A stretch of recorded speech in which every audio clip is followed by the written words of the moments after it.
This is episode 131 of the Double Cross Anime Podcast. I'm Whooper, and here's Mario.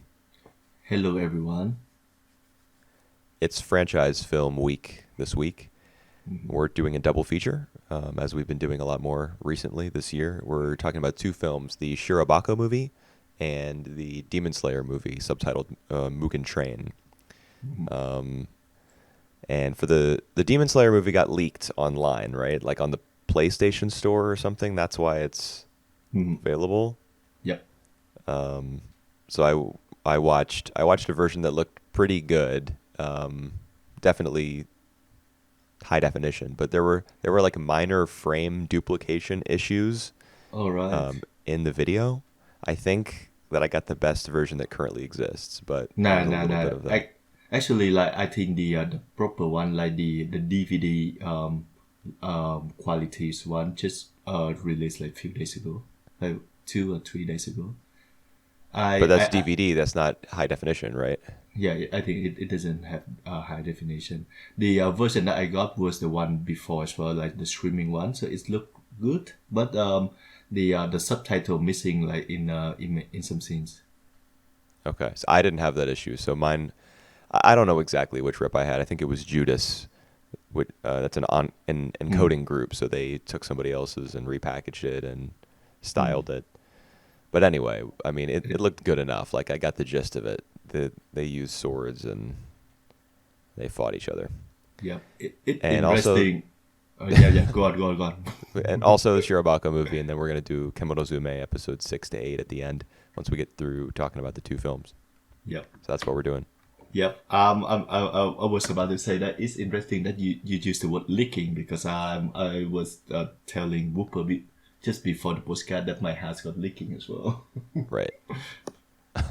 the literal leaking. Right. Well, then, perfect. Good thing we did this instead of Violet Evergarden. That was the Violet Evergarden movie that came out in Japan in theaters like early this year? Yeah. Or late last year? Late last year. I would say. Yeah, I think it was late last year. There's still not a good rip online, so we're waiting on that. We might do that eventually when it comes out. Yeah. There is a Russian version that is available with a very, very quality, good quality. But it's just in Russian, and if you don't mind, if you are Russian, if you understand Russian, if you don't mind watching anime in Russian, please do it. Sure. Yeah, all you Russian pirates out there who are listening to this episode of this podcast, which will probably get about 10 views, head on over to Nya and get your video file. Yep. Cool. Which film should we lead with? Let's get the train out of the track. Right. All right. Demon Slayer, Mugen Train. I fell asleep while watching this. I didn't have that issues. I woke back up and I rewatched what I missed. All right. Not like I'm missing events from the film and I don't know what happened, but I can't say that it was terribly engaging. At least not for me. Yep. To be fair, I watched Mugen Train back in, like a few months ago. Like the first time I watched it, I was in theater and watching it. And I remember like entertaining is the best part of that. I think that there's a few parts where it strikes for sure. But it just as beautiful as it's get. The production value, I think, is top notch. Man, I don't even agree with that. Right. I feel like everybody blowing their load over UFO-table, however you say that, UFO-table. Yeah, UFO-table. I've never known how Japanese people or the people who work for the studio itself, how they pronounce it. But everybody blowing their load over all of that. Yeah. The 3D camera effects merged with the 2D animation. I'm not a fan. Yeah. I really don't think that's the direction we ought to be moving in. And even if it were, I don't think it looks particularly impressive. I was much more impressed by some of the lighting. Like near the very end of the movie when what's his face, Fire Guy. I don't even know Yep. his name. I don't even care to know his name. When he was dying, Yep. I thought the colors were just gorgeous. But as for the actual, Yep. camera work, I really doesn't blow me away. Yep. Um. All right. I'm looking for his name. So just uh. It's like Hoshino, right? Something like that. Nah, Kyochuro. Yeah. Kyochuro. Sure. Yeah. I mean, I appreciate his sacrifice because without him dying and like the sun coming up Yep. to symbolize his connection to the sun as the fire user, without that, I don't think there would have been like a nice visual bow, at least in with my experience with the film, to put onto the end. All right. So shout out to that guy for dying and making that possible. I think Ufotable get a lot of credit for like for the current days. Like how anime production, like how it should be looking, like how they integrated the 3Ds and 2Ds together. So I know like there's a lot of fans out there who really stuck into Ufotable style, and I think I'm the one in the middle, so I respect them. I think I more often than not, I think their production are impressive visually. Like we did watch the Garden of Sinners before, and I'm currently watching their fifth stay night state, and Fate Stay Night. Yeah. yeah, first day night, sorry. And then it look good. They look pretty good, impressive. Yeah. I don't think so. I really don't. I don't agree, and it's completely a matter of personal taste, like 100%. Mm-hmm. But I think the sort of people who really appreciate Ufotable's style are like gamers, Mm-hmm. like people who really value computer involvement in digital art, and who are like, oh, they can maintain the 2D sensibilities of anime, but now they can do it correctly because they can have computers doing all the work that doesn't need to be done by humans. I feel like that's the mindset lurking in the back of the brains of the people who are like ejaculating whenever they see this stuff. Mm-hmm. And I don't like it. Yeah. Like Can you? for example, the Yep. the Mugen Train part of this Mugen Train movie, Yep. which stopped being about the Mugen Train like 2/3 of the way through, Yep. Yep. Yep. and just became a different film. It's a movie and two half. Yeah, Is it? Yeah. the Mugen Train part of it, like all the purple tentacles in and around the train, and like especially during the fight scene with Tanjiro and the boar guy Yep. fighting against the head, like the front of the train. Yep. When they would be fighting, and then part of the train would like detach and fall away, and you would get like a zooming camera shot as it would fly by. I think it looked really cheap looking. Oh, really? All the purple tendrils and effects. Yep. Yeah, I mean I it was think it was kind of garish to me. yeah, I think we differ on that as well because yeah, I remember you mentioned about the CG camera movement, and I remember liking it. Yeah, it's flashy, man. It's a It style. it, It's it sure definitely is. it's definitely a style. I feel as though it's not merely a technique used to achieve the director's desired vision for a scene. Rather, it's the blueprint for the film itself. The idea of the film is we are going to compose it this way, and let's design the scenes with that in mind. And I kind of feel that creative force, like pulling the film along rather than serving it. When I watch, I feel as though it's not merely a tool that's being used to tell a story. I feel as though the story is almost a tool that's being used to pair up with this fancy compositing and effects and digital integration. I can see what you mean. I I still do think that it stick out not in a bad way. But yeah, we can talk more about the story because yeah, like we mentioned earlier, it's a story of two half, and even like the first half, the long first half, they have like a different part as well. So I can tell like the first part it was about like them fighting off their all they have to get out their sleep. Right. They all have dreams. Yeah, happy dreams. Well, yeah, I guess And so at first. Yeah. yeah, actually, I think it's a good way. It feel kind of anticlimax, like having them not fighting, together, but like individually, not in real life, but in the dream. But I think it serves one of the purpose is that it more backstories, especially to the fire guide and to our Tanjiro. It will not necessarily learn more about him, but we learn like how he's like what his ideal world is, how he's thriving, like, to work into. So I'm appreciate that, but at the same time, like the other two, the poor guy and the Zenitsu, the lightning and guy. yeah, the blonde guy, their backstory are not that good. Their Well, I dreams, wouldn't their even say that it's dreams, backstory. They just have yeah, like kind of fluffy little dreams where one of they them is like an explorer and he's going to yeah, fight a train, which is also a spider in a cave, and everyone else is his minion and he's the boss. yep, And then the other guy is like, I don't know, in a relationship with the sister, yeah. Nezuko.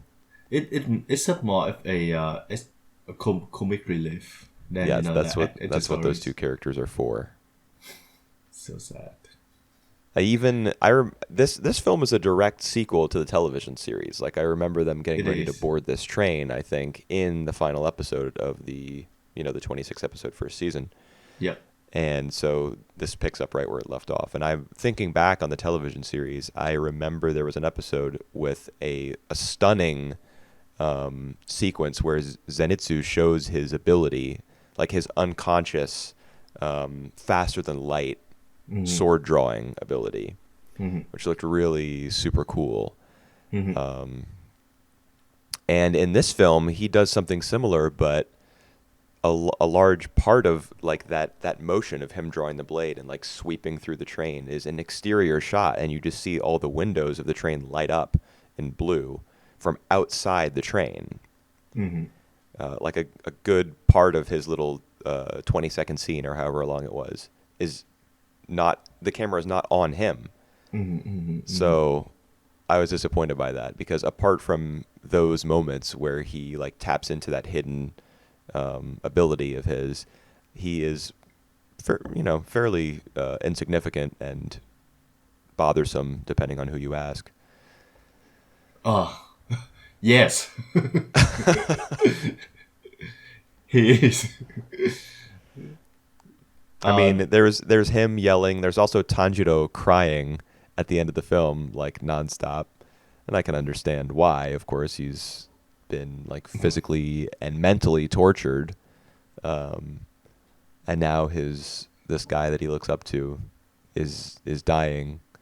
But I found it really amusing that he was just crying and crying and crying constantly because Rengoku, whose name I've just looked up, is Yep. gonna die, and Rengoku literally says, "Stop, stop yelling so much. Quit your yelling." Yep. And so I screen capped that moment when that came up with the subtitles still on the bottom of the screen. That kind of summed up my feelings about Tanjiro's character. Yep. So you could say like the best characters of the films is already out of the pictures. So we Yeah. still have there with like Tanjiro and the two obvious psychics Yeah. who done nothing but being a comic relief. And Yeah, the best boy dies at the end, and yep. I thought that he wasn't prominent enough during the first He part of doesn't. the film, the Mugen train Oh, part. I didn't feel as though he was prominent enough. Like his role was to be kind of in the middle of the train, protecting all the civilians, right?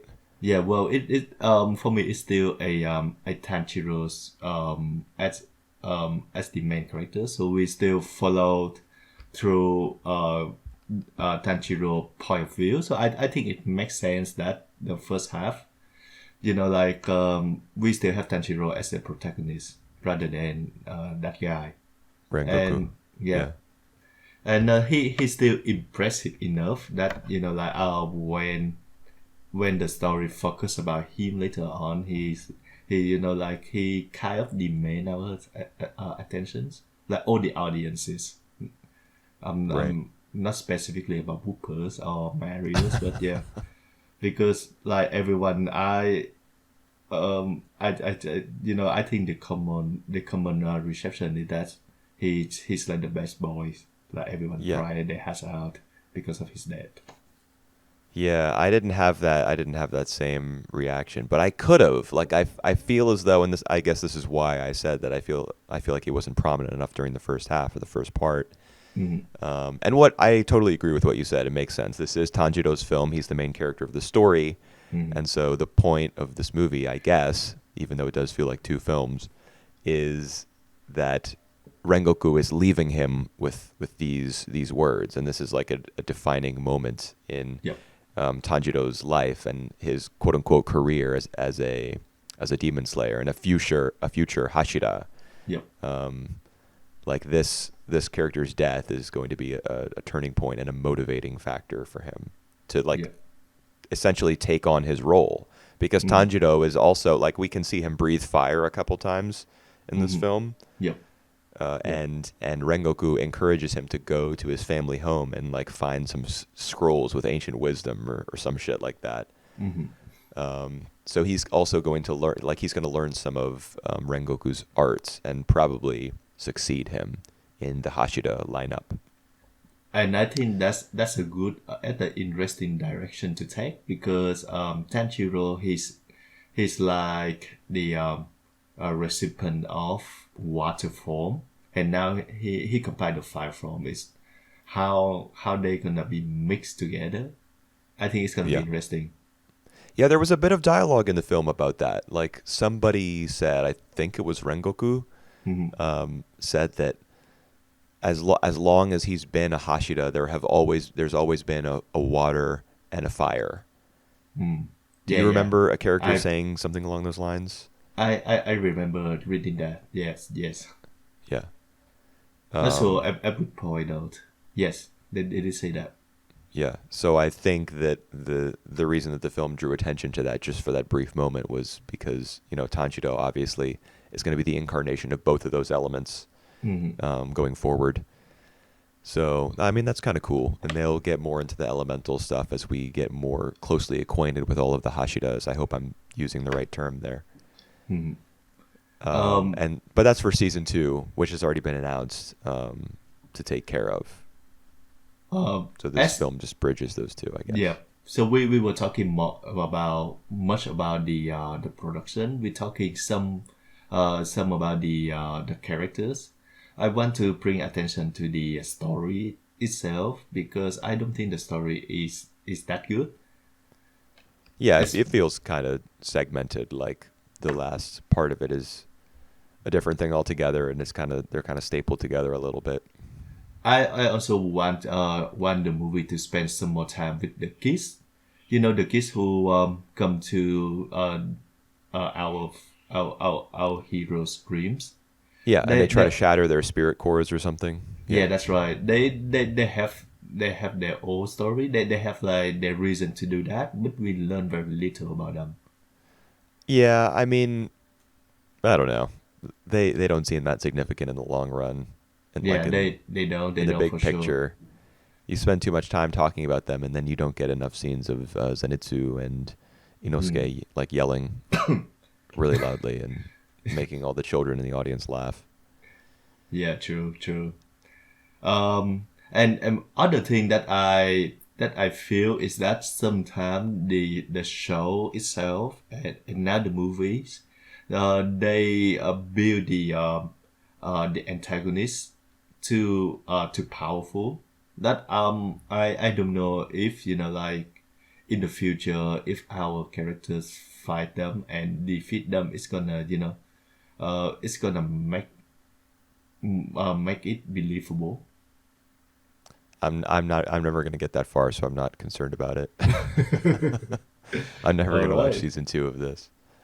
all right. I'll just watch the clips on like Sakugaboru, get all the Mm-hmm. cool fights. But I don't, Yeah. Tanjiro, and this is Tanjiro. Like when you were just talking about the kids Mm-hmm. who went into each of their dreams in cooperation with the guy, the demon. Yep. I forget his name and his rank and all that, but the dream demon. The kid who goes into Tanjiro's dream gains access to like his heart, like his inner self, Mm-hmm. where he has the ability to like destroy his spirit core or whatever, but he doesn't do it because Tanjiro's heart is just like an endless, placid, serene lake with some mountains off in the distance, and the water doesn't have a single ripple on it because he's so like pure in spirit and like virtuous in character. That's boring. Mm-hmm. I'll just like straight up, that is really boring. Um, I wouldn't say that it's bad. I mean, you can have characters who are like totally righteous and incorruptible, and you can still tell an interesting story with them in the middle. Mm-hmm. You just gotta make the plot twist a little bit and make the other characters complement that. Um, so it's not like wrong that he is this saint, but I think it's kind of boring to watch. Like, Well, because it just ends up being like he fights against characters who are utterly evil and there is nothing redeemable about them, and he just like yells and screams and cries about how he's going to win and they're going to lose because he's good and they're bad. And I really don't think that's very interesting. yeah, it pretty straightforward, and there's not really like complexity Yeah. in these characters yeah, but then again, by the way, the dream demon is the lower one. Yeah, he's not one of the upper demons. Yep. That's another part of why the film feels a little bit splintered, is that Mm-hmm. the one demon who they fight, despite him taking up more of the film, is a lot less powerful, Yep. and Tanjiro and Inosuke are able to defeat him. Yep. The two of them versus this guy. Whereas the second half of the film, the second chapter, is like The an upper entirely three. different power level, Yep. and Tanjiro is not particularly involved except as like a cheerleader and then And, a mourner after the guy uh, dies. yeah, and we don't even know about this guy, the upper three guy, until he arrived. He just said Yeah, like, it does feel kind of weird that he just shows up. on a whim. Even then, like what happened to all the passengers of the train? Like none of them appear anymore when it We gets to see the some point. shots of them like walking away as Where to Rengoku is where? talking about like the beauty of human existence, because you hear Yep. this in so many shonen anime. The reason that human existence is beautiful and is worth treasuring is because it's temporary and fleeting, Yep. and like the human spirit cannot be broken, and they don't give up. Yep. Meanwhile, these people who have been like absolutely rocked by this train crashing are like slowly limping away from the train. Yep. Yes, very It's beautiful. filthy. Yep, that's right. And to where, like they are in the middle of somewhere. There's like no place to hide. Yeah, that's true. That actually did strike me as Rengoku and what's his face were fighting. That Yep. this is not like the most exciting venue for this fight. They're just kind of in the middle of a clearing next to a train track through the middle of nowhere, Yep. and Yep. all that's around them is a forest for the guy to sneak off into as the sun is rising. Yep. It's That's not right. like the greatest location. Of course, all the effects, the 2D effects animation is cool, and the camera's zooming around, and There's lots of fire and blood and limbs being regrown, so that's all neat. It doesn't need to be the coolest arena for the fight necessarily, but it is something that stuck out to me. Yeah, true. And to my point, like all the demons, I received the plot from like the main guy, Hmm. whatever his name is, and because of that, they become very powerful, as we see like in the end of the series, and like I said before, like if they fight against these lower one and upper three, and they have like so much problem, like plus a shed, like people die. How they gonna defeat the like the main one, without feeling, like but feeling believable. Yeah, training arcs, dude. He's gonna go to this guy's house, read the ancient literature, Yeah, and of get more course. powerful. Then he's gonna train with one of the Hashira and get more powerful from that. And then he's probably gonna train with the main guy, the leader of the Hashira. Boy, I really hope Hashira is the correct term because I've said it like 10 times now. The guy who with the black hair who has the attendant who follows him everywhere, and he's got the big scar over the Yep. top half of his face. He'll probably train with him, and then that guy will die, but he'll leave his will with Tanjiro, which will give him a power up, and then he'll fight the main villain. He'll beat the main villain, and then he'll restore his sister to life as a human being. Or maybe he won't on that last part, but everything else is probably going to play out exactly the way that I just said, Yeah. because that's how these things go. Yep. Another a question I want to ask is that Demon Slayer Mugen Train, like it done very well in the box office. It's become the highest grossing films. The highest grossing film of 2020s, and the highest grossing like anime films, I think, of all time. So it beating like some of the Ghibli films, Spirited Away and stuff. Yeah. How you take on that? Because for me it just doesn't really make sense. It's a TV movie, so Yeah, it's I don't. Yeah, yeah.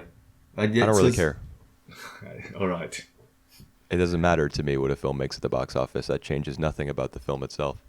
That exactly it. Yes. Whew. But I just wonder why, like, have a lot of people really watching the series before watching the movie. It's a direct a sequel as well. It's Demon Slayer is apparently like really popular in Japan. It was the best-selling manga in Japan for many years, I think. And by many, I don't mean dating back like a decade because it's not that old. But it was like it was selling more than One Piece, just for context. Wow. So Right. it's massive. It's a cultural phenomenon in Japan. All right. How big is it in the States or in Australia or other, I think it's big. I think it's big in non-Japanese parts of the Australia. world? Yeah, it's probably still big there, but it's like Japan is where it's at for Demon Slayer. It's just Hmm. Yeah. it's massive. Yeah. Yeah. So good for the guy who created it. Yeah. True. I hope he's living large right now, man. All right. So yeah. Any other notes you want to say for Demon Slayers, for Mugen Train? Any other notes? Yeah. I don't know. Like I didn't really enjoy it very much, but at the same time, like I don't think this is a bad film. Hmm. It's just not my speed at all. This is not what Hmm. I'm about. Like this is not what I come to anime for. But I recognize that a lot of people do come to anime for this sort of stuff, and I think that's totally cool. I actually like to be fair, like to be like completely honest with the stories, with Demon Slayers. I don't really like the characters, but I still find the um some of the moment between Tanjiro and his sisters are really cool. I really like affecting to me. I wish that Nezuko had more of a role. Like in Yep. this film, she just comes out and protects some civilians for like 60 seconds, and then I don't know. I I guess goes back into her box. I don't even remember what Yeah, happened with her at the end. she was the one who tried to wake Tanjiro up. That's true. She does come out of her box to try to do that, and she's in like little mini form, and then Mm-hmm, eventually mm-hmm. she gets bigger. That's when she fights, if I'm Yep, remembering correctly. yep. I thought that scene could have used a little bit more, like they could have exaggerated her transformation slightly more. Mm-hmm. I mean, I definitely noticed that it wasn't unclear or vague or anything, but giving like putting a little bit more respect on her character, like emphasizing her role a little bit more. Perhaps that will come later in the manga, like in season 2, season 3 of the anime. I don't know, Mm-hmm, mm-hmm. but she really does kind of feel like the damsel in distress for the most part. The fact that she fights sometimes and is Mm-hmm. capable of fighting does not change the fact that she is being carted around in this box. Mm-hmm. Like 85% of the time, you just don't see her. She's in a box. Yep, yep. All right. Yeah, so I'm not impressed of this movie either. I can still see that, like for me like the production quality is like top notch. Yeah, The what I or don't know. what? I'm It's not all sure if right. I'm gonna go back for it. Oh yeah, I'll never watch this again. That's And I'm straight. not going to watch season 2 either. I'll just go with the clips, because season 1 for me was hard enough to get through. Like, I Hmm. really enjoyed it for the first handful of episodes. Let me say like 3 or 4. Yep. There was some stuff about it that really impressed me, in tone, like the way Mm. that it was approaching its shonen story. Not the first episode, but a little bit of what came afterwards. Well. And then as they started introducing the characters like Inosuke and Zenitsu, and as it became kind of, we beat this demon, we take a small break, we move on to the next demon, and we beat that demon and then take a small break. I started to get, weary of it. Hmm. Hmm. But Demon Slayer is not, if you're going to watch a shonen TV series or a continuation in movie form, you could do a lot worse. Yep. Yep. That's true. All right. Shall we move on to Shirobako, the movie? Sure, let's do it. All right, Shirobako. Like I haven't seen the original for quite some time, I think. So Yeah, I like that, rewatched it a couple years ago, and yeah, it held up spectacularly. it helped because like And I do feel that some of the characters that I don't even remember before, and I'm pretty sure that they are featured in the series. yeah, So almost every character in this film was in the series. yeah, so like some of them get lost on me because like one of the focus on Secret Tobacco the movie is trying to get everyone back for the project. So Right. it's kind of important for them to like give a bit of time for all these characters like who fight who need to find you know, their inspiration again Mm-hmm. uh, to work for this new project. And yeah, you need to remember them, which some of them I don't. Yeah. Yeah, I think this film, ironically, Hmm. Demon Slayer, which is a direct continuation of from episode 26 of the TV series, might actually be a better standalone film I than agree. the Yeah. Shirobako movie, Hmm. which takes place 4 years later. Yep. So the film that picks up right where the TV series left off is Hmm. is a better Yep. solo viewing experience. But I'm okay with the fact that the Shirobako movie requires prior knowledge, Hmm. because I like that show. Yep. And I do have to say I didn't enjoy the movie as much as I did the TV series. You didn't enjoy, or you did? No. I All mean, right. I love Shirobako the TV series quite a lot. Yep. So the movie would have had to it would need to be very good to Yep. match up in my head. And it didn't really. Although I left like by the time I finished watching the movie, I left with a good feeling about it. Yep. Can I just ask that the time hippopotamus production. Did we know about that in the series? We did not. All right, all right. And in fact, there were references to a lot of what is the name of the made up anime studio? It's like Musashino yeah, or yeah. Musashi. Mushashino, yep. Musashino. There were references to a lot of Musashino projects that happened after the TV series, but before Yep. the The studio event. like downsized so much. All right. Yeah. Like Two Piece, for example, a play on One Piece. Yeah, And and Time Hippopotamus was the project that didn't get off the ground. It was canceled midway through. Like the sponsors pulled out. yep. There's a movie from the other studio that was really famous, like in the corner or something, you know, In this at center of the world. in the center of the world. Yes, of And I course. think My Name, something like that. Yep. There were references also in addition to the stuff that was totally fabricated that Musashino had worked on. There were other just like kind of coded shout outs to recent anime Yeah. films that have happened between Shirobako airing in 2014 and 2015 and Yeah. now. Yep. I would love actually to have like a new movies or a new series that they address the effect of the COVID, because it's there one product anime production that um that need to tell to inform us more about like how the COVID affect the anime industry. This is Shirobako. Yeah, I guess so. I mean, this film itself may have been impacted by. I think it was. I It think it was pushed back due to the it was put coronavirus. back, but I think like all these it finished before the effect of the of the pandemic, because I remember it released back in January. So like it right at the time where the COVID hits.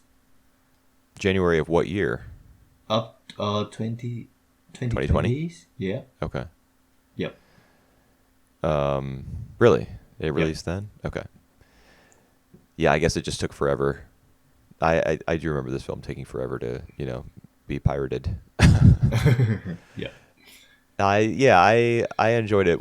I mean, it's telling that one of the parts of the film that I enjoyed the absolute most was Mm. the recap of what happened in Shirobako with like the super deformed chibi characters. So the beginning. Yeah, the beginning. That was one of my favorite parts, Oh, just because right. all the characters looked so cute. You got to see them all in a different art style, like just goofing off and having fun. Just a brief retelling of Shirobako's two arcs. Yeah. Yeah. Does this happen a lot in the series though? But I noticed that in these films there are a lot of musicals, and I thoroughly enjoy all the musical actually. Yeah, the musical numbers were there were Hit I and think miss for three you? of them. Yeah, that's Yeah, three, four. the first one was it happened at a point in the film when I was still kind of feeling it out, like how I knew what direction they were going to go in. Of course, it was going to be an anime movie about making an anime movie, but I wasn't sure how long it would take them to get to the like let's bring the band back together Yep. part of the film. That Uh-huh. ended up being like Act Two, Yep. and I wasn't sure if that was going to come sooner or even later. So I was still getting my sea legs with regards to the film's structure, Yep. and that musical number didn't exactly hit right for me. But the second one I really liked, and the variance in art styles during these musical numbers, like they'll reanimate the same characters, but with a totally different look and feel. Like Mhm. they're from a different decade, like the Yep. Rocky Chuck Yep. Yep. Yep. 70s inspired, like Isao Takahata almost Hmm. look to the characters. I don't know if he was the director for that, because that was inspired by an actual 70s anime series for kids, and I think he may have been involved in that. I don't know. Yep. But anyway, I bring that up just because that was one of the styles that they illustrated the characters in, and that's always really fun. Yeah, I thought it really fun like on the song Akachi, and they experiment with the other art styles, and most of all it's just like they spread the love of anime through this segment, and I think they hit it. Yeah. Yeah, I agree. I like the musical numbers. They are a little bit like peppy, kind of like, oh no, a character is at a low point in their arc. You know, they're feeling bad. They're feeling like this industry sucks. They're feeling like there's no way out of this creative hole that they're in. Time for a musical. You know, it does Yeah, feel a little bit like a Band-Aid, yeah. but It it ends was. up being very colorful and fun. Yeah. So I can forgive it for that. And even like it get a focus on Aoi, and for her, like having a bit of depression since Yeah. since the event of the last of the cancellation of their production, and now that she not sure that she doing the job that she love. I think like all these, like all the small moments that we see her struggling feel really real, man. Yeah. I guess I agree with that. I think they could have done more. Like, I think they could have made her more dejected and made the film more about her, I, I, and I, I less about. Go ahead. You say your thing yeah, first. yeah. I actually like the way it does here. So like it's still the focus, but it's not like going like it's not in the forefront. So she not confront it like in a really big way. But I think I appreciate that. Yeah, I mean, you're probably right. It was probably better to go this route, because then you can get the same, like from the original TV series, you can get the same like, dude, we just love anime so much, kind of ending. You know, Mm-hmm. like you're just gonna work on that shit no matter what, Mm-hmm. even if it kills you, which it literally does for some people. Rest Yeah. in peace Yeah. to all, production assistants and animators who've been worked to death. Like that's kind of why I've like the fact that more and more attention, more and more light has been shined Mm-hmm. or shown on that issue is why I feel like they could have dug into her situation, like the rut she was in and the state of Musashi no animation. They could have done that a little bit more. But Mm-hmm. then it's less, it's less fun, it's less of a good time for the audience. And it does feel good to see all the characters again. So if it's Yeah. more of a film about Miyamori, then it's less of a film about everyone else. And I guess the direction they took was the right one. Yeah. Yeah. It's actually really fun to see like all the characters back as well. I feel like the other four girls are not as prominent, but like that to be expected for like the for this film is about like the ensemble cast, like Actually, more than 10 of them yeah, actually. yeah, yeah, for sure. It's true that they're not prominent. When I rewatched the series a couple years ago, I also noticed that the other four girls are also not that prominent in the TV series. That, that's true, but they are, It's yeah, just they are part Emma, of the industry, the yeah, they've all got their own thing going on, Mhm. so they're all working, and you can't just show them working at a desk Yep. all the time. Mm-hmm. Only some characters in Shirobako can you show them just working at a desk and still be entertained. Notably, the old guy, Sugie, who draws the horses. Yep. I remember loving his arc in the original TV series, and so I was thrilled to see him again. And it was cool that I work with kids. I love working with kids, and so I Mm-hmm. really liked the scene where the five girls get together. That was a good way to like be all about the joy of animation and also be about the five the five friends Yep. working together to help him out with his like it was at a rec center, I guess. They were doing a little program for Yep. To showcasing animation for kids. That was pretty fun. I actually like at first I actually feel these scenes kind of like off. It's not in the same veins as the other scenes, because it just for me it's just like like they are really rushed. It's a rush production to begin with. They only have like 6 months or 9 months to come up with the story, to storyboard, to do everything. Yeah. And Aoi is like in the middle of it, like she the one who had to get everyone in, to produce everything, to make everything work basically, and she still find the time to like to literally get out the other four to come and help into this. That's the first, the first reaction I have. But I think it kind of makes sense because it's the favor that she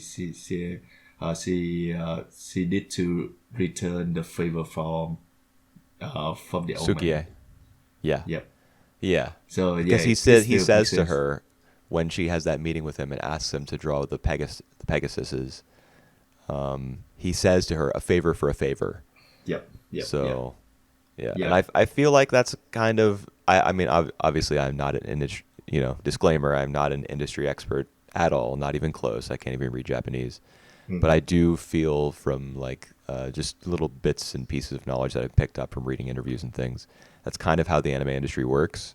Not necessarily that you will secure a veteran animator by teaching a class for them with small children, but like producers, like people who are on production desks for different series, will like loan an animator. Like they'll give you a contact. They'll give you a cell phone number or like I don't know. We'll get somebody they know on Twitter and be like, hey, I want to set you up with this other guy. And they'll do that in order to secure similar favors from other production assistants and production managers. Yep. It's all about connections. It's all about like networking, forming relationships, who you know, kind of trading talent between productions. So this was not quite analogous to that, but sort of similar, I guess. Yep. Favor Yep. for a Yep. favor.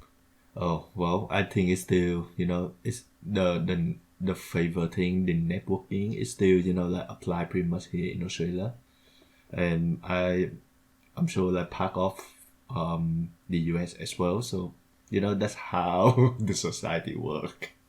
Yeah, and anime is no exception, even though it's like a little bit of a closed door thing. All right. There's a lot of industry secrets and stuff, but Yep. people are people, no matter where you go. Yep. You did mention about Emma. Like out of the other four girls. Yeah. Yeah. Yeah. Can you expand more on that, please?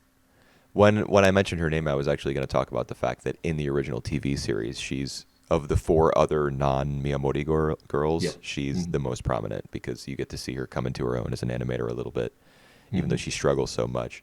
And in this film, her arc is pretty similar because she's bumped up to animation director. She's one of the three ADs, and her first like drafts that come in, like corrections, I think, that she's making to other people's work. She's like limiting its expressiveness too much, I think, and trying to stay too close to the model sheets. And her work is just sent back to her, like it's completely rejected. But she takes it relatively well, and she finds some inspiration. I forget where exactly.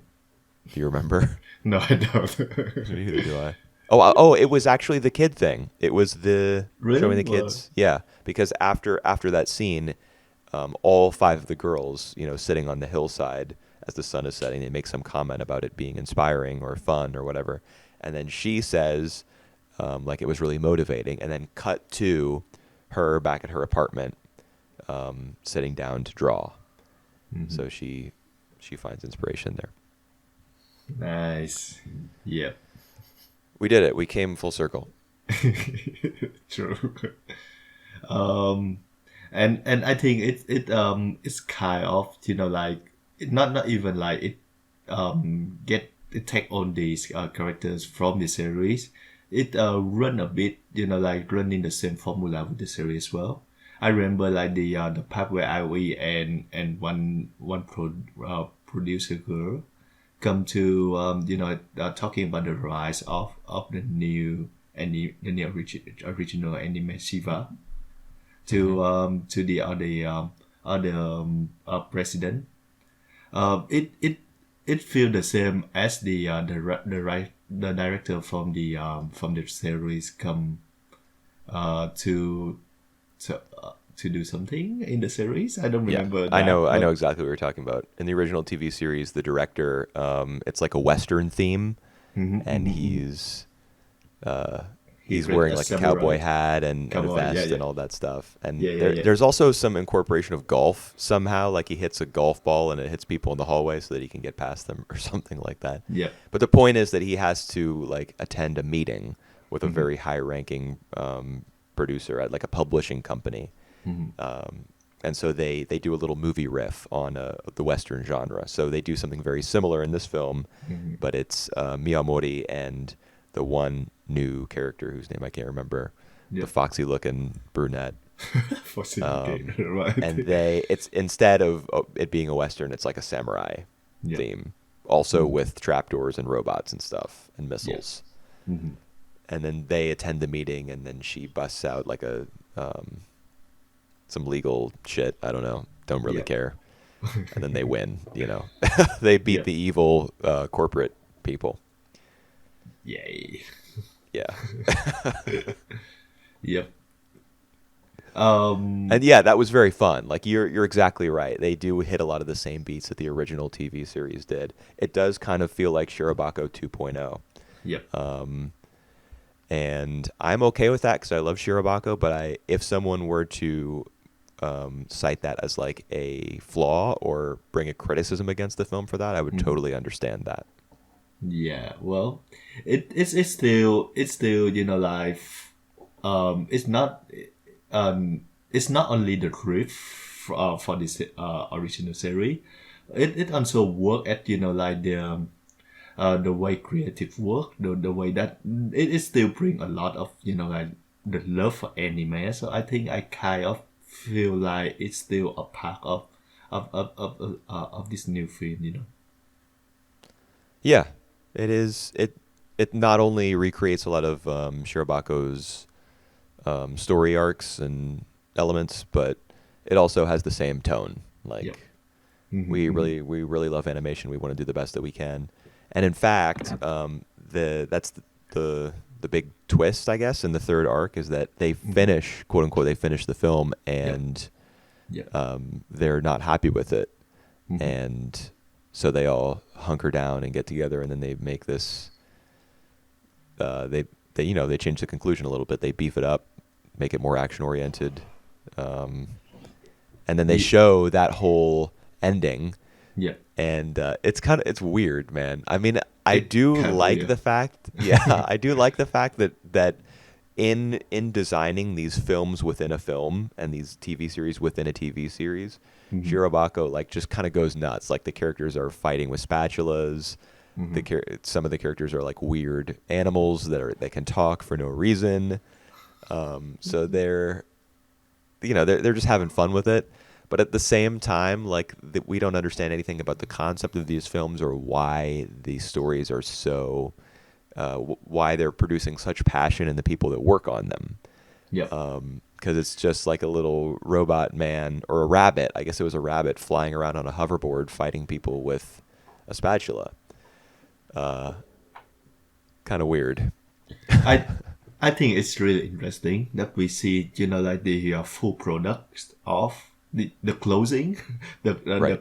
the closing end of the full product that we have no idea about what that is, Yeah. and we kind of like guess that so this is the kind of story that so we trace back to the origins.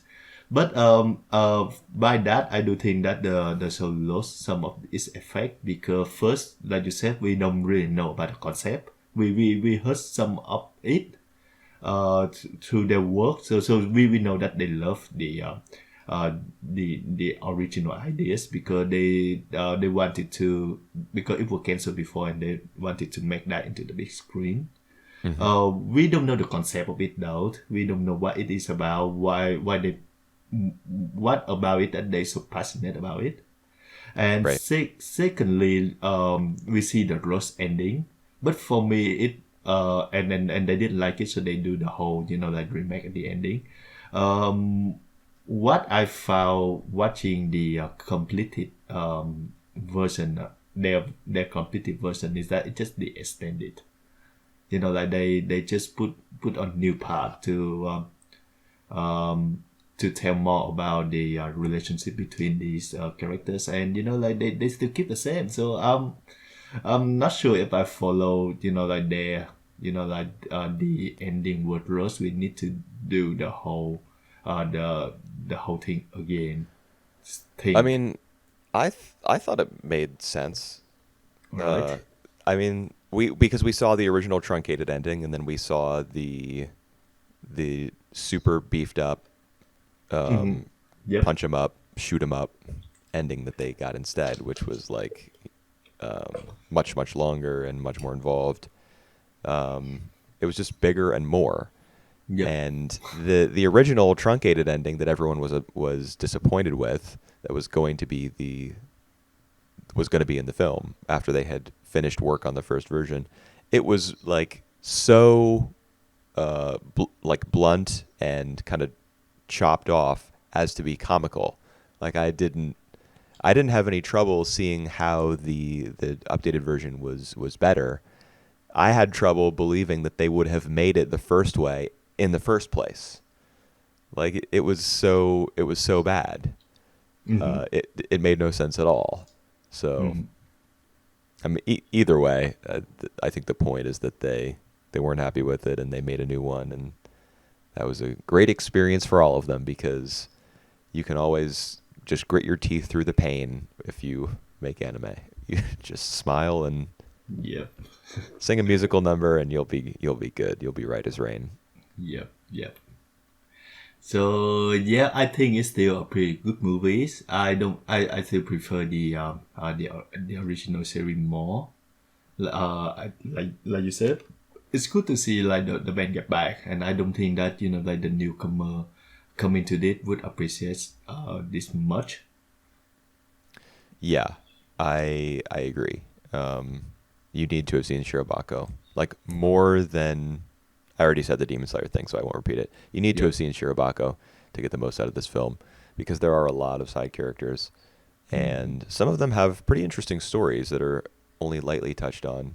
Yeah. Yeah. I Yeah. really liked Endo's, the guy with the anger problem, Uh whose huh. wife is working at the supermarket while Yeah. he's Is unemployed because Musashino is shut down. Yeah. Is the wife though have any involvement before? As Like an animator or like yeah, as someone an in the anime animator. Yeah. industry? Yeah. Yes, Yeah. I believe so. All Yes. right. Wow. And they've like as a couple, they've fallen on hard times, kind of, and he's not like pulling his weight in the relationship, but she's still very like forgiving and gentle with him, and I Mm-hmm. think he's touched by that. So they share a very nice scene um, at the midpoint of the film when the recruitment is happening to get people Mm-hmm. back at Musashino to make this film. I liked his little mini story quite a bit because it Mm-hmm. was he was a very passionate person, very very heated and angry person, outspoken, but he has someone in his life who can temper that part of him and who compliments him. I thought Mm-hmm. that was a nice showcase for that dynamic. Yep. And I just remember like Aoi's car as well. It just got beaten up, and it just Right. so uh Yeah. yeah, I feel so like Nice so way to relatable. visualize Yeah. the passing of 4 years that have Yeah. not gone very well. Yep. Yep. Yep. True. Kind True. of a symbol. I also really liked the redheaded girl. The fact that The voice actress. yeah, they did Yep. something similar in the original TV series where she's like been trying to get roles, it's not working, and then she gets one on one of Miyamori's productions. They Mm-hmm. do the same thing here, um, and I found that it worked. Like they just did 2.0 and it worked Mm-hmm. great. Like I was still very affected by seeing everyone in the other room on the other side of the glass as she's reading. You can like from their expressions and from the intonation of her voice, you can feel what's going on and how Mm-hmm. people are reacting to it, and like Yep. that sense that people in the anime industry might really have when someone comes in and blows you away with a line reading that you didn't expect. Mm-hmm. Um, I Yep. feel like that's probably pretty hard to communicate Mm-hmm. in animation because it's so visual, but I Yep. think they pulled it off. Yeah, that's right. That's true. Oh my. I just feel like, like seeing like a production come into life, like as a people who doing that struggle for it, and everyone just contribute their part to be to like to make the whole product whole. It just like the concept itself is just something that I always get behind with, and Yeah, the I like series. movies like that. Yeah, the Yeah, series nailed it completely. This one also nailed it as well. So yeah, it's a good time watching them. yeah, I had a good time. All right. You it's I think an that's hour all I. mark I think now. that's all I got. Yep, it's an hour mark now, so we can move on to Kemonozume. All right, I actually took notes on this. Just very, very briefly wrote All some notes right, down. I gonna say my take on that first. I enjoyed the episode 6 the most, and the episode 7 and the episode 8. So it's just getting worse. It's getting worse. Yeah. No, it just yeah, I enjoy episode by episode more than when it touches to the big plot. I don't really think that I care that much for now, Yeah, but it's I can understand that. I think that was my general reaction to Kemonozume when I watched it the first time. Was that I like the character focused stuff a lot yep, more than I do the plot. yep.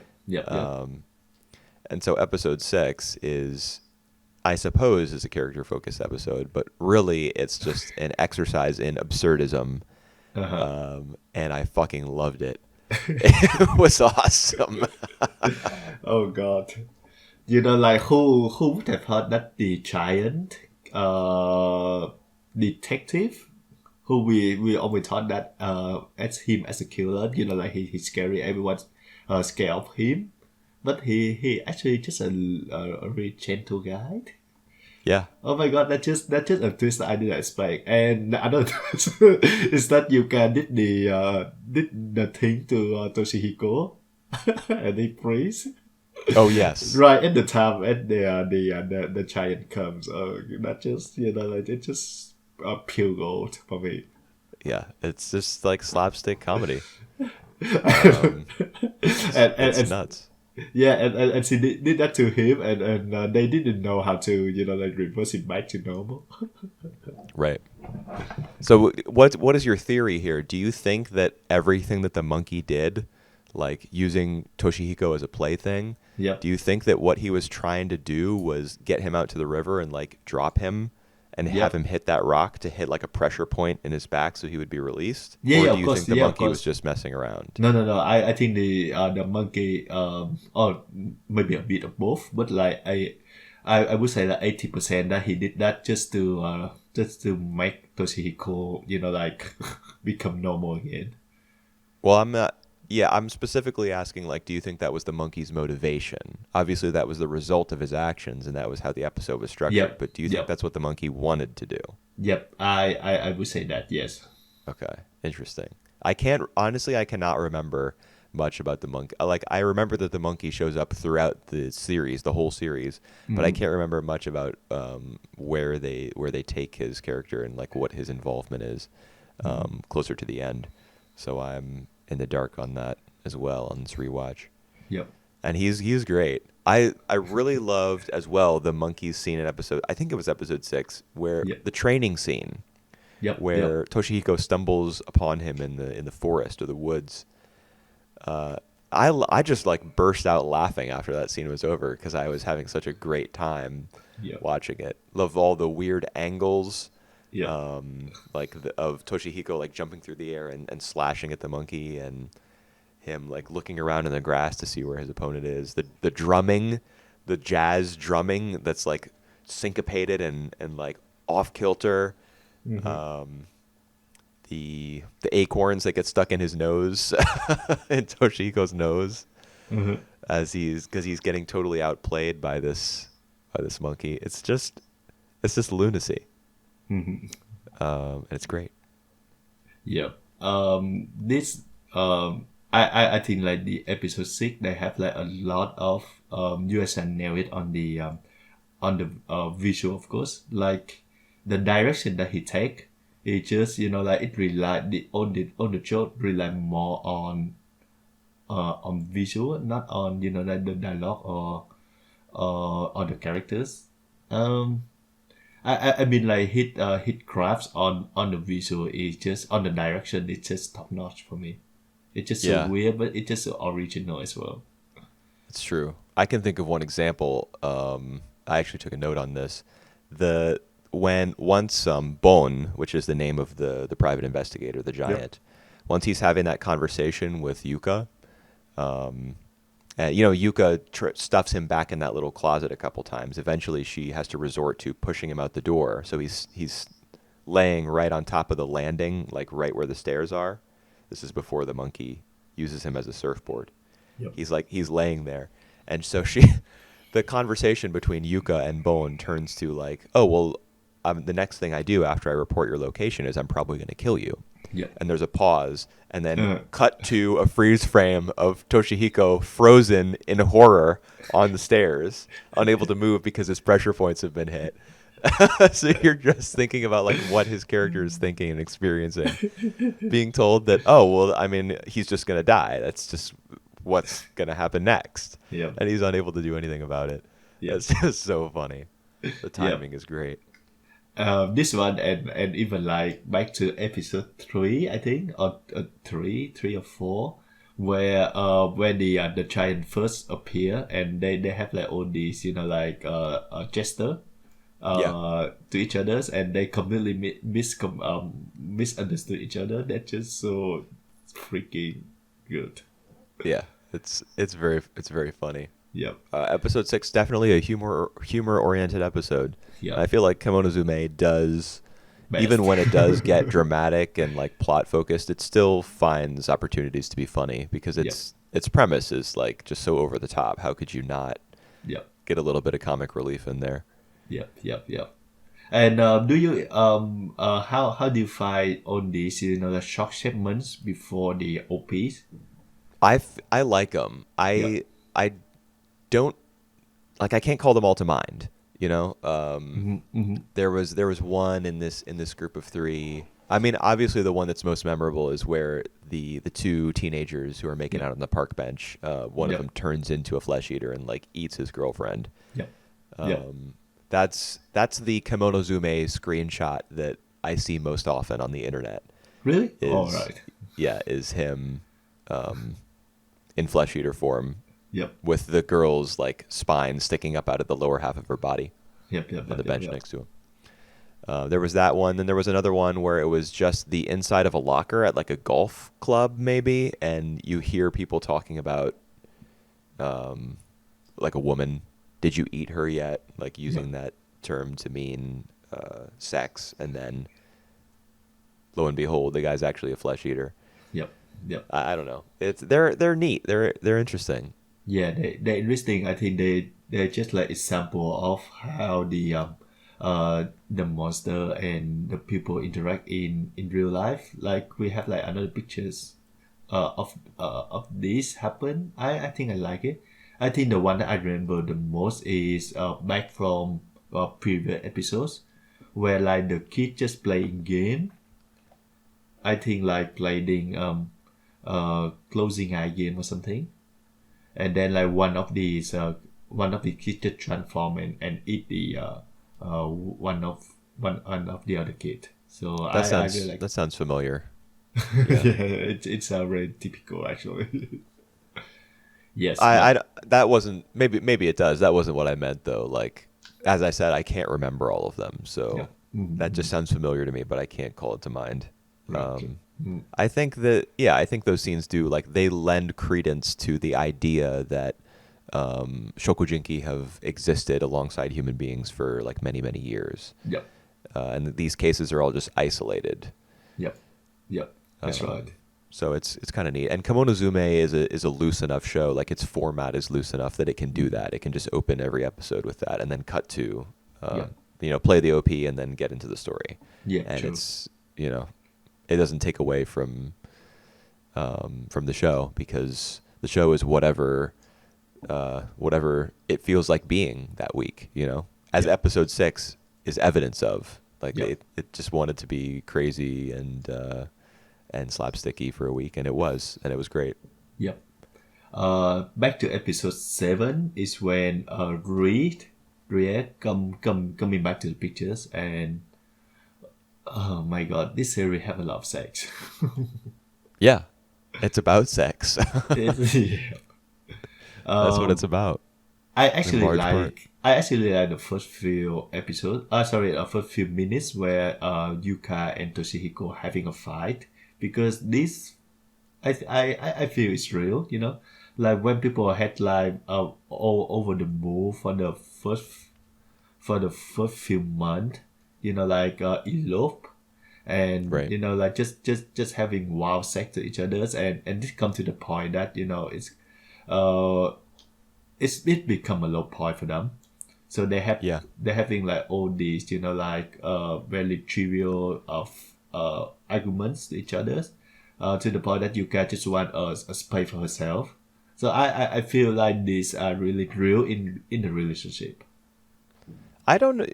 I totally agree with what you're saying, but I don't know if I would characterize the argument as trivial, because Mm. alcohol is something that loosens like a flesh eater's inhibitions and makes them more likely to transform. Yep. So the fact that he tells her to ease up on the drinking and she doesn't is pretty serious. Well, yeah, yeah. It's the thing that you know that we can really see Toshihiko point of view, and but we also see Yuka point of view as well. Because Yes. I see her view. You know, like now that Toshihiko just you know restrict her of everything from doing Right. about everything that she want. Yeah. Well, they're both sexually frustrated That's right. because That as well. Yep. she They would just transform if they were to make love. they can go Um, climax. right. And they Yep. were only able to do it for like a short period of time at Yep. that house because it had like, you know, Okay. a dungeon room with a Yeah. table with Yep. handcuffs on and stuff. Yep. And they got chased out of there, you know, because Bone. They left the house even though Bone said he wasn't going to report them, Yep. right? Yep, I wonder, they found the amusement park now. So but why did they maybe leave the house? yeah. Well, I actually don't I understand that. yeah, I think they at that point they still on the move. So like stay in that house. It's just like short term plan. They're gonna stay there for just a while, and then they're gonna move to you Yeah, know run away as far as they yeah. can. And there's dialogue about that. He says like the Kifuken are always on our trail. We can't stay in one place for too long, Yeah. and that's that's why Yuka is so pissed because that she wants to settle down for a little bit in one place Yep. and get into a rhythm with this guy that she likes, and he wants the same Mm-hmm. with her, but they can't do that because of their circumstances. So that's what causes the Yep. fight, and it does feel believable in that sense. Like, Mm-hmm. if you fall madly in love with somebody and then, oh, guess we gotta, we can only Yep. stay in one place for like 3 days at a time for Yep. the rest of our lives. That's not gonna bode well for your relationship. Yep. And then Ria come to the pictures, and then you know like she seduced Toshihiko, and actually that guy did have sex with her, you man. Yeah. Yes, he Uh, did. They were and alone at a Ferris wheel, yep, they have a 100 feet boy off and a the girl. ground. He just wanted to join the Mile High Club, man. He can't do it in an airplane, so he got to do it in a Ferris wheel instead. Yep. And then they got into the fight. I mean, between Ria and Yuka. Yeah, that was very catty. Yeah, yeah, it is. I I didn't think mind it so much. Like I I kind didn't of rolled mind. my eyes at a couple points, but it wasn't that bad. No. I feel like USA nailed it into Oh, you he know nailed like it. yeah into making them you know like result into you know like a cat fight. Yeah. Yeah, So they definitely got down and dirty, like yeah. bringing up each other's physical appearances, and there was also some weird like some stuff that might be way more insulting to a Japanese person, like Right. you hold your chopsticks all wrong. If someone tells me that, I'm like, yes, that is correct. No, But no, if you no. tell it to a Japanese person, they might be like, how dare you? All right, if someone say that to me, I'm not sure if I get offended by that. Like I use something every day, Right. and not really sure. Like everyone hold the chopstick differently. It's like the way you hold your pen. Everyone hold it differently. I So guess.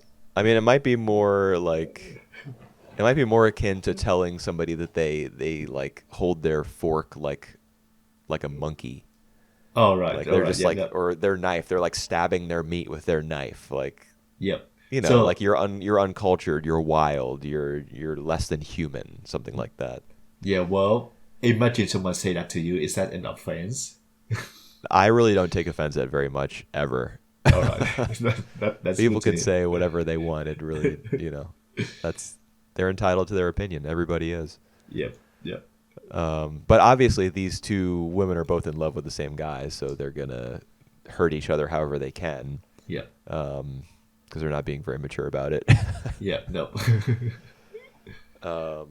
This guy's so lucky, man. I can Yeah, say that. yeah, I guess so. I like that scene in the shower where or in the bathroom where Rie looks herself over in the mirror and she's like, "What a shame that this is going to waste."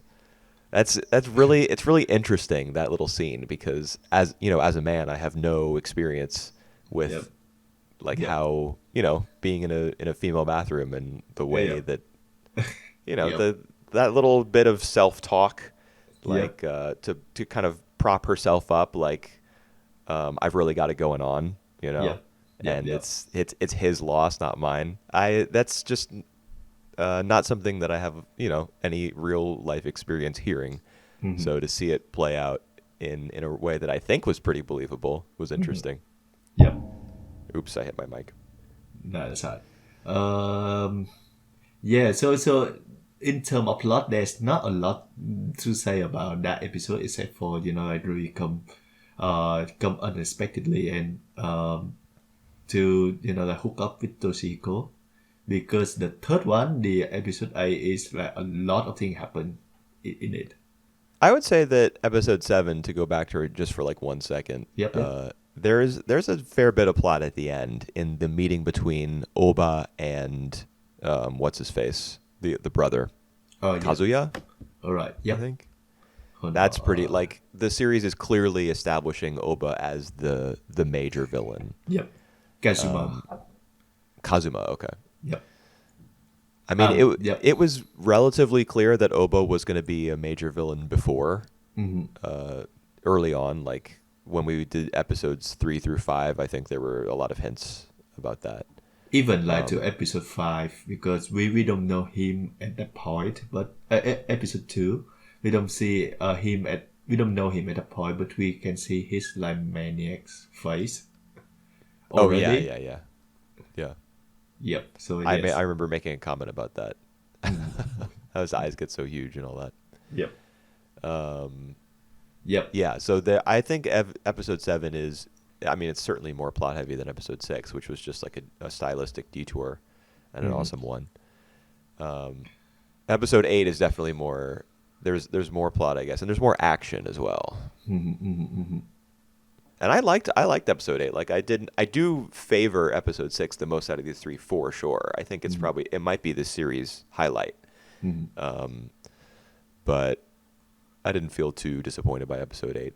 And part of that is because I like, is it Gakuto? Gakuto. Yeah, Yep. I like his character. I think he has a really cool swagger about him. All right. There's one point that I'm not really sure that I get it. So when Toshihiko is captured, they torture him by Yeah. like having the chainsaw and cut something out of him. I couldn't make it out. They're not cutting anything out of him. They're cutting a piece of meat All right. so that he can hear it. All right. So he And then didn't know. so he doesn't know. They give him some kind of drug, Yep. and then they cut a piece of meat for the sound effect, and they also like gently Oh. rub a brush on like an affected area of like a paralyzed part of his body and Yep. sprinkle some water to make it seem like blood flecks of blood. So they're creating Right. the illusion that they're hacking off his limbs. All right. Because at that point, I feel like I think I know where this show going. You know, like when Toshihiko just like having cutting his limbs.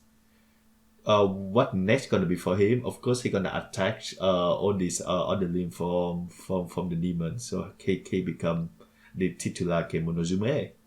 Right. But it's a nice. It's not that as well. It's just he still have like his arms attached, Yeah. and I kind of lost at that point. But yeah, Well, I think the fact that I mean he doesn't actually get his arms cut off, but the fact that the show is playing around with that idea is definitely pointing towards yep, that for him, sure. using the Kemonozume in the end. Yeah, So that's like, the loss of one's arms and that being like a motif or a theme, I think is totally intentional in this episode. yeah. But that's a very good way to torture someone. I must Yeah. say. I mean, as I was watching that scene, I was of two minds about it. Like, Right. on the one hand, it kind of frames the Shokujinki as more humane than the humans because they're not actually torturing this guy. They're just making him believe that he's being tortured. But on the other hand, like, about waterboarding, the torture Yep. method, I know about and that. how it's been The it's most been famous. outlawed, I think, Yep. like banned worldwide. Yep. Just creating the sensation and the belief in people's minds Yep. that they're drowning as a result of waterboarding is cruel in itself. Yep. So this torture that they're inflicting on Yep. on Toshihiko, even though they're not, being monsters about it and cutting off their limbs, they're still being monsters about it and like torturing him mentally horribly. So and I think that's interesting. I think that you can like look at it either way Yep. because it creates some gray Yeah. area in the Shokujinki's behavior. Yeah, it's mentally torturing something is not it's cruel as well for sure. But like yeah, from the impression that I got from that gang, they not as cruel that they let themselves they let Toshihiko believe in. Yeah, they've learned how to control their transformations. Yep. Gakuto has that plant that he smells in order to Yep. go into flesh eater mode, I think. Mm-hmm. And they do appear to have a code, like they're not just going to kill people indiscriminately. And I think a big part of the reason why they are in this like militant gang, where they appear to be threatening people, Yep. is that they want revenge. Yeah. They're not just bloodthirsty. They want revenge for this this incident 25 years ago where their people were like wiped out and like innocent children were killed and Gakuto lost his parents in that incident. And the current event happening as well, where a lot of their companions just like got things out of control and The drug. yeah and people just the human just keep cutting their arms off and they don't know the reason why. Yeah, I think it's based on what we learned in episode 7, the conversation between Kazuya, Yep. I think, Uh-huh. and Oba. Oba is in it for Kazuma. the money, like Yep. Kazuma. Yes, the brother. Yep. Oba's in it for the money, and he also makes allusions to the fact that we need to double the. Like, I can't tell you why. I'm giving you these orders, but I can't tell you why. We got to get twice the amount of flesh eater claws, but we're not doing research on them. Yep. We're just Yep. using them for manufacturing. But that's above your pay grade. Yep. I'm under no obligation to tell you. I don't know myself. If you don't do that, I just let my son who handle it. Right. Yeah, we have yet to meet his son, Yep. Yep. or yet to learn who he is. That's right. Do-do-do-do-do. Yeah. So there was a bit of plot movement, like because the ramifications of Oba, his actions are now being felt, like on both sides of this war between the Yep. humans and the flesh eaters, And and it's the same in episode 7 actually. Like both sides of like Rie and Yuka.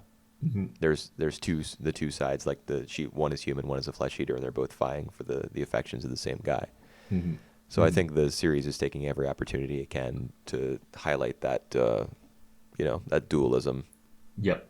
And what exactly is the drug? Because like the human who has that drug, they just immune. They can't feel pain anymore.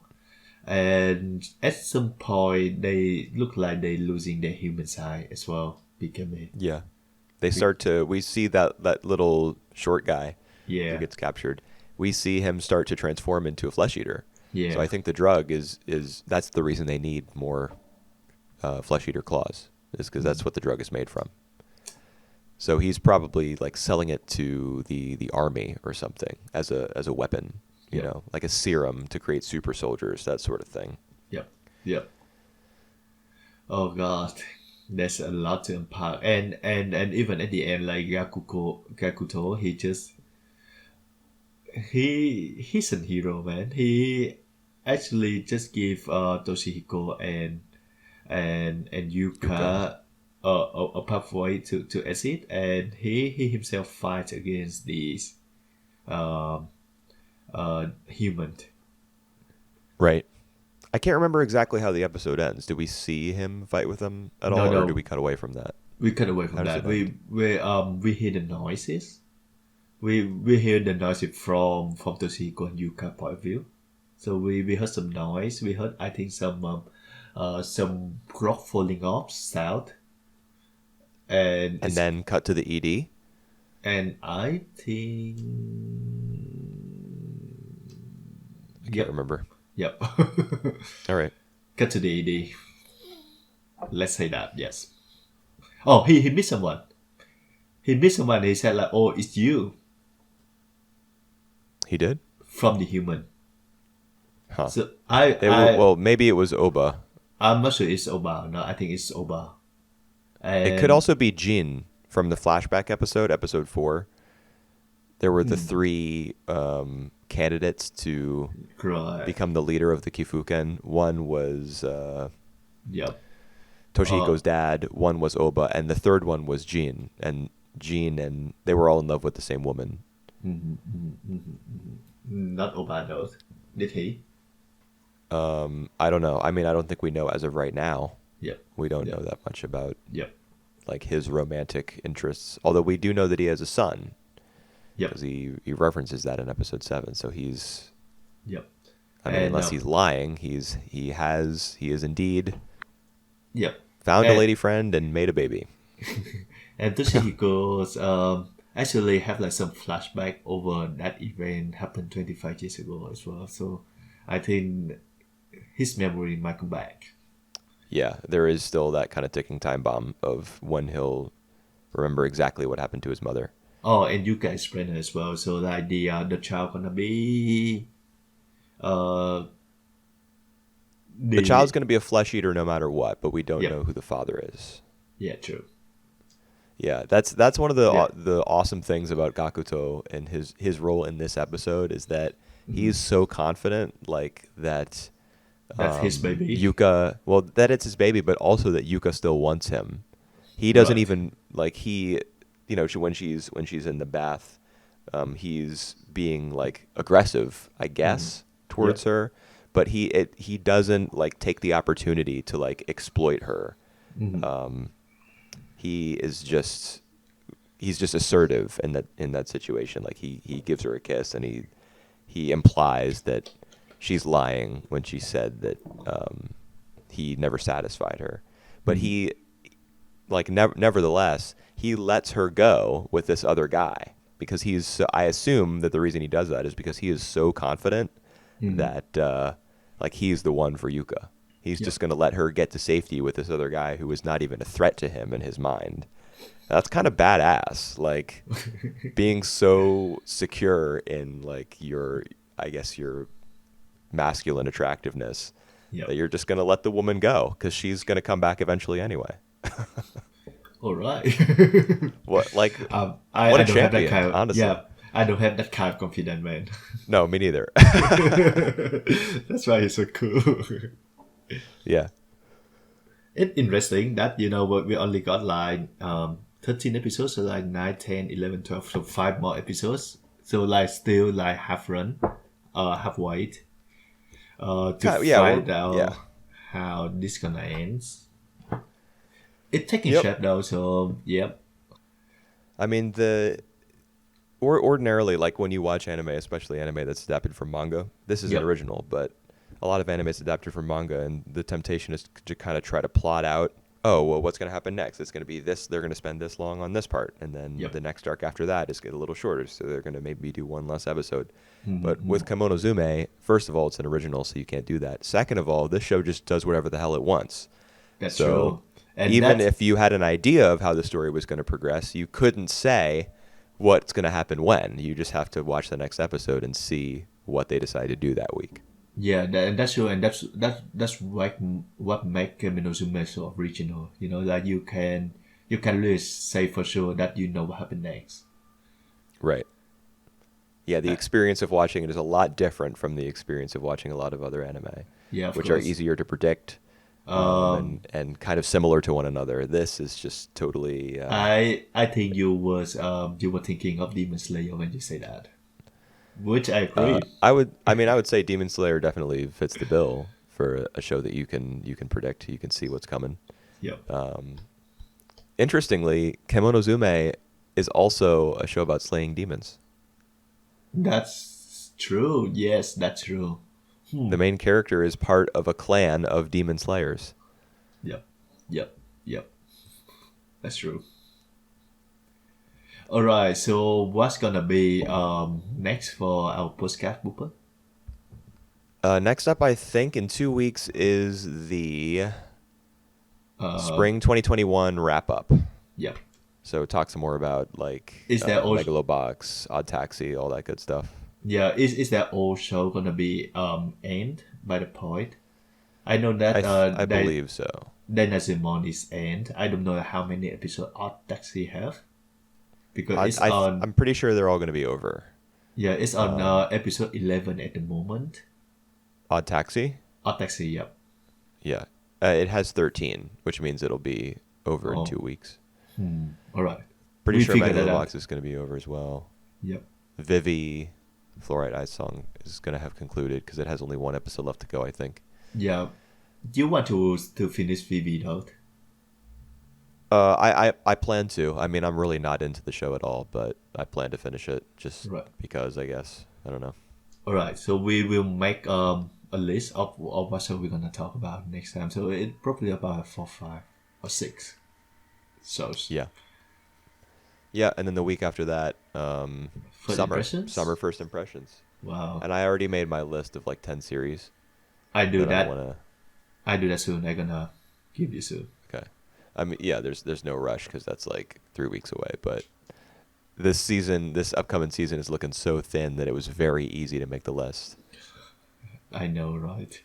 So depend. I think depend on how many shows that we end up talking. We might or might not gonna list by for Kemonozume for the next podcast. I think we probably will. All right. That's the plan right now for me anyway. But we'll see. Yep. Cool. Just like Kemonozume, we are unpredictable. Yep. That's the fun of it. That's what good about us. That's right. We're the All right. best. Cool. We're gonna see you back in 2 weeks, guys. In July. Yes indeed. Yep. We'll see you then. All right. Bye.